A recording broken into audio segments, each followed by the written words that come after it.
आज हम हमारा नेक्स्ट चैप्टर स्टार्ट करने वाले हैं जिसका नाम है जीवन की मौलिक इकाई और उसका फर्स्ट पार्ट पढ़ेंगे। तो बच्चों, जैसे कोई बिल्डिंग होती है, उस बिल्डिंग को बनाने के लिए सबसे इम्पोर्टेंट चीज क्या होती है, उसकी मूलभूत इकाई क्या है? हमारे पास ईंट या पत्थर होता है ना, कि उस ईंट और पत्थर के बिना क्या वो पूरी बिल्डिंग बनना संभव है? नहीं है। वैसे ही जितने भी सजीव होते हैं, उन सभी सजीवों की कोई ना कोई मूलभूत इकाई होती है। ठीक है, उसी मूलभूत इकाई को हमने क्या नाम दिया है बच्चों? उसी मूलभूत इकाई को नाम दिया है हमने कोशिका। मतलब कोशिका क्या है? कोशिका शरीर की क्या है? संरचनात्मक और क्रियात्मक इकाई है। अब आपसे पूछे कि संरचनात्मक और क्रियात्मक इकाई कैसे है, क्योंकि किसी भी सजीव की संरचना का निर्माण कब हो रहा है? कोशिकाओं के द्वारा ही हो रहा है ना। बिल्डिंग कब बन रही है? ईंटों के द्वारा बन रही है, पत्थर के द्वारा बन रही है। क्यों? क्योंकि वो उसकी मूलभूत इकाई है, तभी तो पूरा ढांचा, उसकी संरचना बन रही है। वैसे ही सजीव की संरचना किसके कारण बन रही है? कोशिका के कारण। ठीक है, और इन्हीं कोशिकाओं के कारण सजीव की जितनी भी क्रियात्मक इकाई है, मतलब जितनी भी क्रिया करता है कोई भी सजीव, खाना पीना, सोना उठना बैठना, ये सब भी किनके कारण संभव हो पा रहा है बच्चों? ये भी कोशिका के कारण ही हो पा रहा है। इसीलिए हमने कोशिका को क्या कहा है? किसी भी सजीव की संरचनात्मक और क्रियात्मक इकाई। क्लियर है? अब बात आती है कि सबसे पहले कोशिका के बारे में पता किसको चला या कोशिका की खोज किसने की? तो बच्चों 1665 में कोशिका की खोज किसने की? रॉबर्ट हुक ने की। इन्होंने किसमें की? इन्होंने मृत कोशिकाओं को देखा। ठीक है, और क्या नाम दिया? इन्होंने नाम दिया उसको सेल। और सेल का मतलब क्या होता है? सेल का मतलब होता है कमरा, जिसको हम कोशिका कहते हैं। इन्होंने क्या कहा? उसे सेल कहा।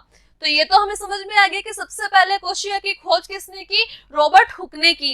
लेकिन अब आपके मन में क्वेश्चन आएगा कि मैम ठीक है, तो सबसे पहले जीवित कोशिका को किसने देखा? इन्होंने तो मृत कोशिका की खोज की ना। तो जीवित कोशिका को सबसे पहले देखा एंटनी वॉन ल्यूवेनहोक ने 1674 के अंदर। ठीक है, तो हमारी कोशिका की खोज हो गई।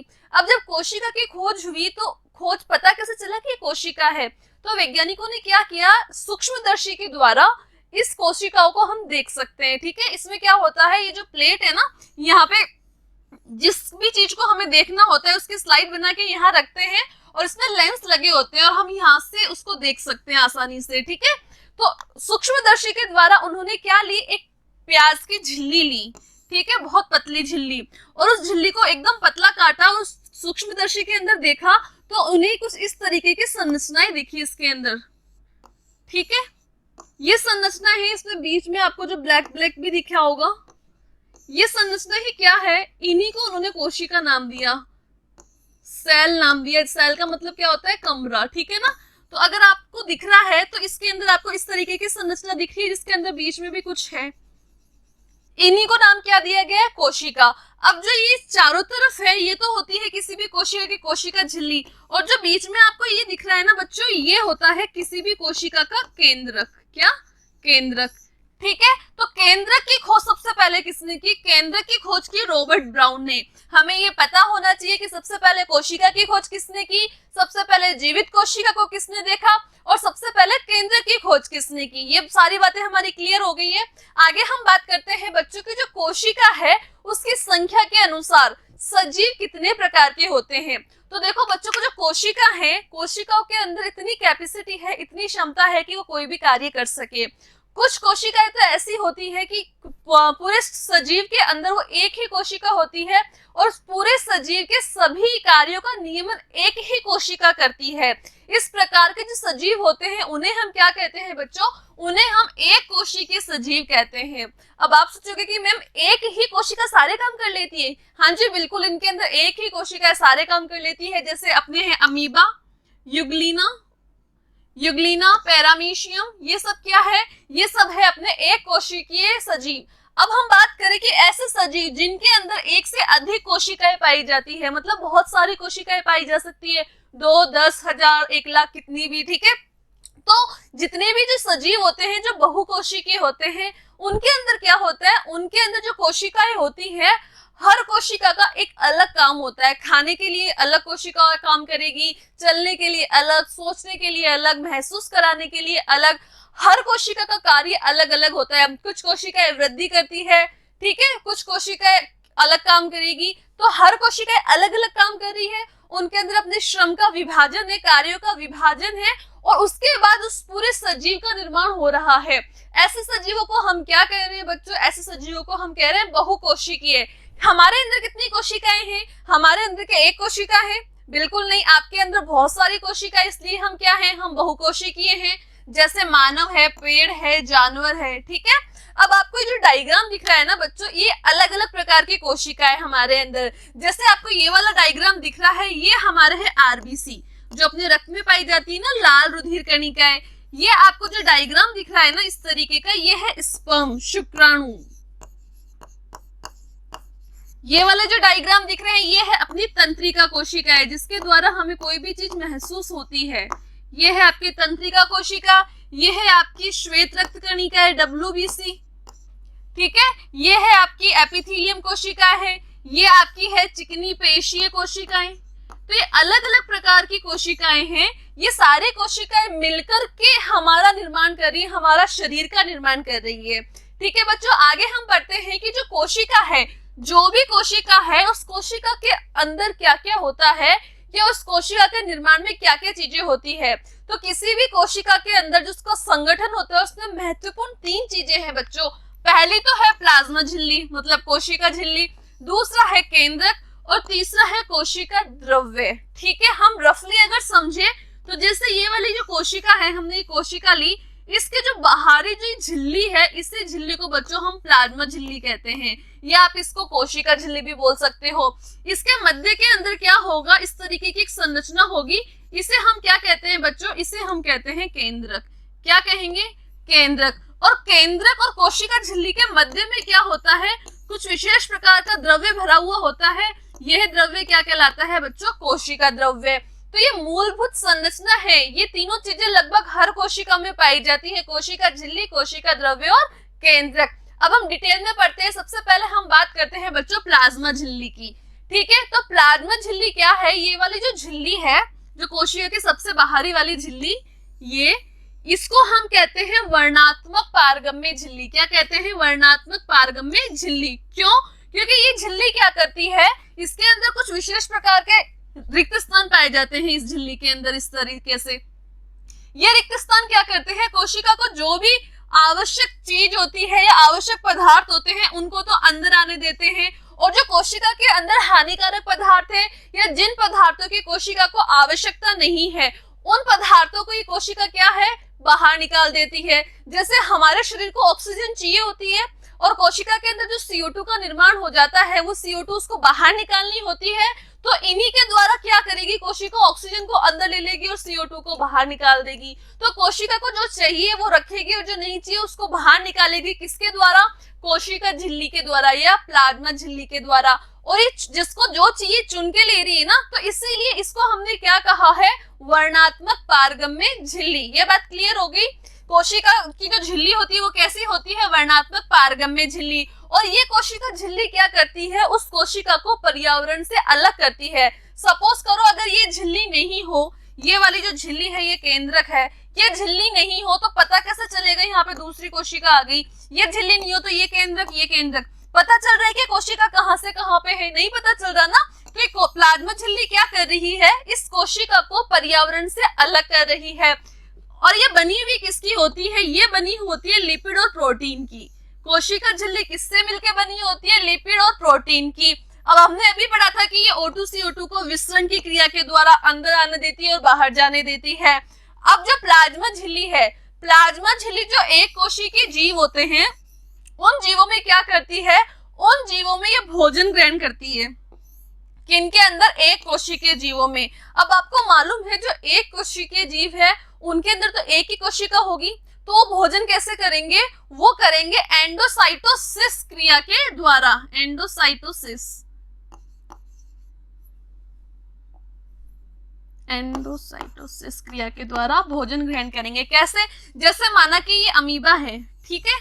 अब ये अमीबा क्या करेगा, ये इसका केंद्रक है, अब इसको भोजन चाहिए, यहाँ भोजन पड़ा है, तो ये कोशिका झिल्ली इस भोजन के पास आकर के इसको चारों तरफ से इस तरीके से घेर लेगी, ठीक है। और कुछ टाइम के बाद में क्या होगा, ये भोजन है वो इस तरीके से अंदर चला जाएगा, इसके अंदर जाके इसके ये झिल्ली हट जाएगी और इसका ये पाचन कर लेगा।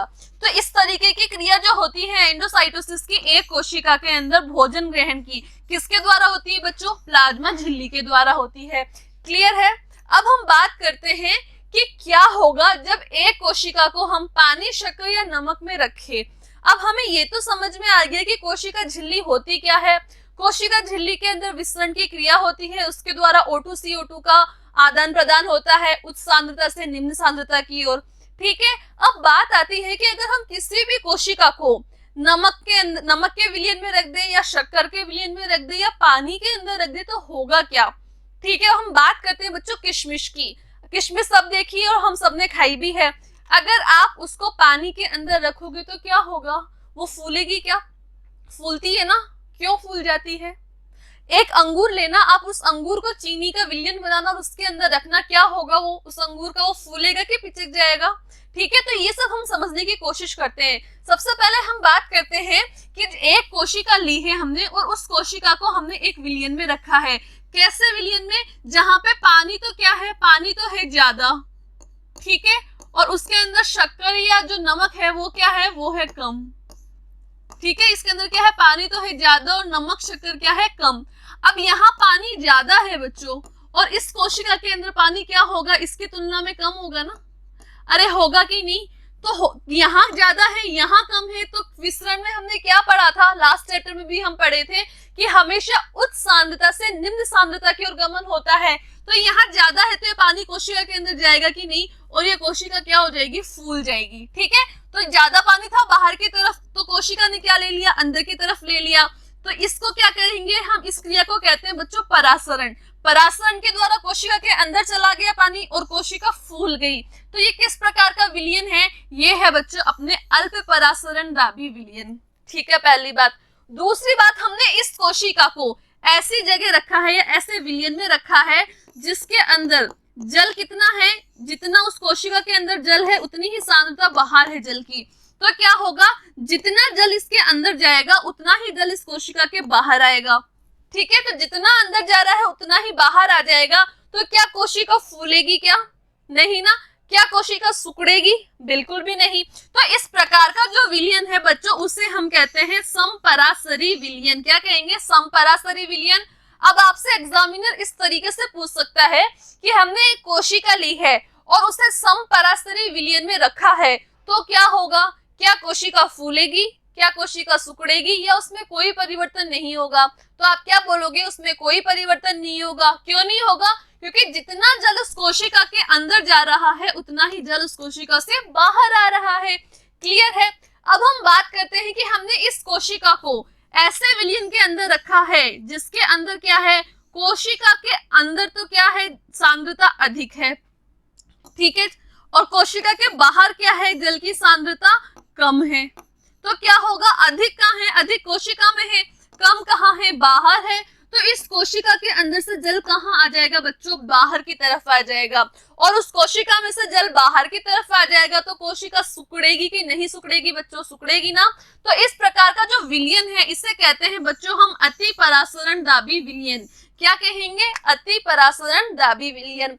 और क्या होगा, एग्जामिनर पूछ सकता है कि यदि हम किसी कोशिका को अति परासरण दाबी विलयन में रखेंगे तो उस कोशिका का क्या होगा। तो हमारा आंसर क्या होगा बच्चों की, उस कोशिका के अंदर क्या होगा, जल की सांद्रता अधिक है, बाहर विलयन में जल की सांद्रता कम है। तो कोशिका में से जल कहाँ आ जाएगा, बाहर की तरफ आ जाएगा। इसलिए कोशिका में क्या प्रभाव होगा, कोशिका सिकुड़ जाएगी बच्चों। ये हमारा पॉइंट क्लियर हो गया। आगे हम बात करते हैं अब कोशिका भित्ति की, कि मैम आपने तो हमें बताया था तीन ही चीज होती है, कोशिका झिल्ली होती है, केंद्रक होता है और कोशिका द्रव्य होता है। अब ये कोशिका भित्ति क्या है, तो देखो बच्चों ये हमने पढ़ा कि ये कोशिका झिल्ली है। ठीक है, इस कोशिका झिल्ली और ये है अपने केंद्रक। ठीक है, अब जो पादप कोशिकाएं होती है बच्चों, पादप कोशिकाओं में क्या होता है, इस कोशिका झिल्ली के बाहर एक झिल्ली और पाई जाती है। इस कोशिका झिल्ली के बाहर क्या होता है, एक झिल्ली और पाई जाती है, इसे हम कहते हैं कोशिका भित्ति। क्या कहेंगे, कोशिका भित्ति। ये जो कोशिका भित्ति है, ये कोशिका भित्ति सिर्फ और सिर्फ बच्चों पादपों में पाई जाती है, सिर्फ पादप कोशिकाओं में पाई जाती है, जंतु कोशिका में नहीं पाई जाती है। बात क्लियर है। हम एग्जामिनर आपसे पूछे क्या मानव के अंदर पादप कोशिका भित्ति पाई जाती है, तो आप क्या कहोगे, नहीं। क्यों, क्योंकि हम क्या हैं, हम जंतु कोशिका से निर्मित है, ठीक है, जबकि ये जो कोशिका भित्ति है ये सिर्फ किस में होगी, ये सिर्फ पादपों की कोशिकाओं में होगी, हमारे अंदर या किसी अन्य जंतु के अंदर कोशिका भित्ति नहीं पाई जाएगी। क्लियर है। अब जो कोशिका भित्ति है ये बनी हुई किसकी होती है बच्चों, ये बनी हुई होती है अपने सेल्यूलोज से, ठीक है। कोशिका झिल्ली किसकी बनी थी, हमने लास्ट में पढ़ा था कि कोशिका झिल्ली का निर्माण होता है लिपिड व प्रोटीन से, ठीक है, जबकि कोशिका भित्ति का निर्माण किससे होता है बच्चों, सेल्यूलोज से। और ये क्या होती है, जो कोशिका भित्ति होती है ना वो कोशिका झिल्ली के मुकाबले कैसी होती है, कठोर मजबूत होती है। और इसके अंदर भी क्या होते हैं, छोटे छोटे छिद्र पाए जाते हैं जिसके द्वारा कोई भी पदार्थ इसके अंदर जा सकता है। जैसे कोशिका झिल्ली में पाए जाते हैं ना, वैसे ही इसके अंदर कोशिका भित्ति में भी क्या होते हैं, छोटे छोटे यूं छिद्र पाए जाते हैं। क्लियर है। अब जो कोशिका भित्ति होती है ये क्या करती है, जो यहाँ पर जैसे मान लो दूसरी कोशिका आ गई, ठीक है, यहाँ दूसरी कोशिका भित्ति आ गई, ये कोशिका झिल्ली आ गई, ये उसका केंद्रक आ गया, तो दो कोशिकाओं को आपस में जोड़ के रखती है, ठीक है। ये अपने इसका कार्य क्या होता है कोशिका भित्ति का, कि जो कोशिका भित्ति है एक तो पादपों की आकृति बनाए रखती है, क्या बनाए रखती है, पादपों की आकृति, ठीक है, और एक क्या करती है, एक उसको दृढ़ता प्रदान करती है, मजबूती प्रदान करती है। अगर आपसे पूछा जाए कि जंतु कोशिका पादप कोशिका की तुलना में मजबूत कोशिका किसकी होगी, तो बच्चों वो किसकी होगी, पादप कोशिकाओं की। क्यों, क्योंकि उसके अंदर कोशिका भित्ति पाई जाती है और हमारे अंदर सिर्फ क्या होता है, कोशिका झिल्ली पाई जाती है। क्लियर है। अब हम बात करते हैं बच्चों केंद्रक की।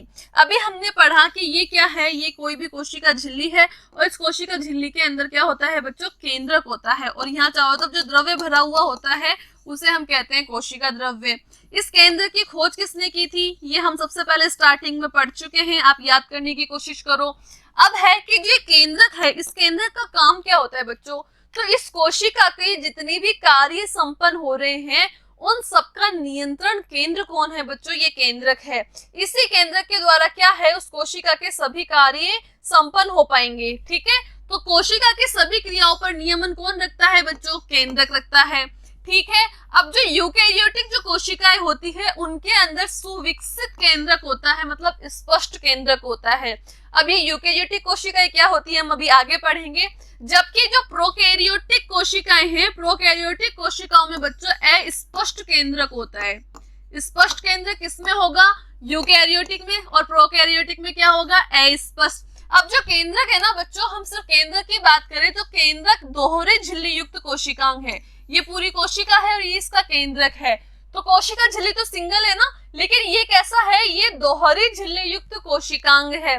कोशिकांग किसे कहेंगे हम, जो कोशिका के अंदर अंग पाए जाते हैं उन्हें ही हम क्या कहते हैं, कोशिकांग।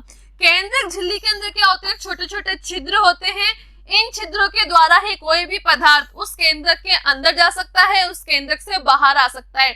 बिल्कुल वैसे ही जैसे केंद्रक झिल्ली होती है ना, वैसे ही इस केंद्रक झिल्ली में भी क्या होते हैं, कोशिका झिल्ली के जैसे छोटे छोटे छिद्र पाए जाते हैं जिसके द्वारा कोई भी पदार्थ अंदर भी आ जा सकता है और बाहर भी जा सकता है। अब जो सबसे इंपॉर्टेंट बात है बच्चों वो ये है कि जो केंद्रक है उसके अंदर क्रोमोसोम पाए जाते हैं, मतलब गुणसूत्र पाए जाते हैं, और इन गुणसूत्रों के अंदर क्या होता है बच्चों, डीएनए होता है। डीएनए का पूरा नाम क्या है, डीऑक्सीराइबोज न्यूक्लिक अम्ल। ये डीएनए क्या करता है, ये डीएनए माता पिता से जितने भी गुण संतति के अंदर आते हैं वो लेके आता है। कौन लेके आता है, डीएनए। और ये डीएनए कहाँ पाया जा रहा है, केंद्रक में पाया जा रहा है ना। तो केंद्रक क्या है, केंद्र कोशिका का क्या है, सभी क्रियाओं पर नियमन रखने वाला केंद्र है। अब जो ये गुणसूत्र है आपको मालूम है, इन गुणसूत्रों के ऊपर आनुवांशिक गुण होते हैं जो हमें हमारे माता पिता से मिलते हैं, तो इसीलिए हमने केंद्र को क्या कहा है, नियमन केंद्र। अब हम बात करते हैं बच्चों प्रोकैरियोटिक कोशिकाओं की, ठीक है। तो प्रोकैरियोटिक कोशिकाएं क्या होती है कि प्रो का मतलब होता है आद्यम, मतलब पुराना, और इनका ये जो कोशिकाएं होती हैं इनका आकार कैसा होता है बच्चों, बहुत छोटा होता है। और इसके अंदर जो केंद्रक झिल्ली पाई जाती है वो क्या होती है बच्चों, अनुपस्थित होती है, मतलब इसके अंदर केंद्रक झिल्ली नहीं होती है। केंद्रक के चारों तरफ जो दोहरी झिल्ली थी ना बच्चों वो इसके अंदर नहीं पाई जाती है। और इसके अंदर गुणसूत्र कितने होते हैं, इसके अंदर गुणसूत्र होता है एक, सिर्फ एक गुणसूत्र पाया जाता है इसके अंदर। अब जो ये प्रोकैरियोटिक कोशिका है, आपसे पूछे इसका उदाहरण क्या है तो बच्चों आप बता सकते हो, इसका उदाहरण है जैसे बैक्टीरिया। अब हम बात करें बच्चों यूकैरियोटिक कोशिकाओं की, तो यूकैरियोटिक कोशिका एक ऐसी होती है आकार में प्रोकैरियोटिक की अपेक्षा बड़ी होती है। प्रोकैरियोटिक में केंद्रक झिल्ली नहीं होती थी, जबकि यूकैरियोटिक कोशिकाओं में केंद्रक झिल्ली बच्चों पाई जाती है।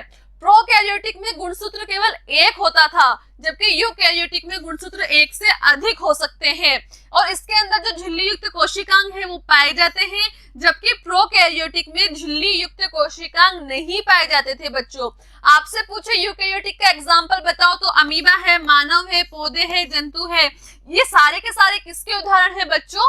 यूकैरियोटिक कोशिका उसकी। आपसे पूछिए प्रोकैरियोटिक कोशिका का एग्जाम्पल बताओ, तो आप बता सकते हो जैसे बैक्टीरिया है। अब हम बात करते हैं बच्चों कोशिका द्रव्य की।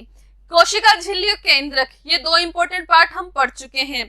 तीसरा इंपॉर्टेंट संरचनात्मक संगठन क्या है कोशिका का?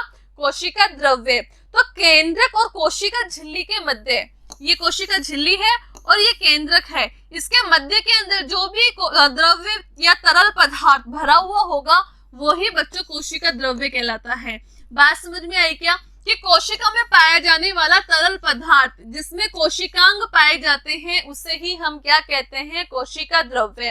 अब बच्चों यदि मैं कोशिका द्रव्य प्लस केंद्रक दोनों की बात करूं तो इन दोनों को मिला के हम कहते हैं बच्चों जीव द्रव्य। जीव द्रव्य किसे कहते हैं? कोशिका द्रव्य और केंद्रक दोनों को मिला करके हम क्या कह देंगे? जीव द्रव्य। मैं बात करूं सिर्फ कोशिका द्रव्य की, तो कोशिका झिल्ली और केंद्रक के मध्य वाला द्रव्य, और दोनों को मिक्स करके बोलेंगे तो वो कहलाएगा बच्चों अपना जीव द्रव्य। तो इसके आगे का पार्ट बच्चों हम नेक्स्ट वीडियो में पढ़ेंगे। Thank you.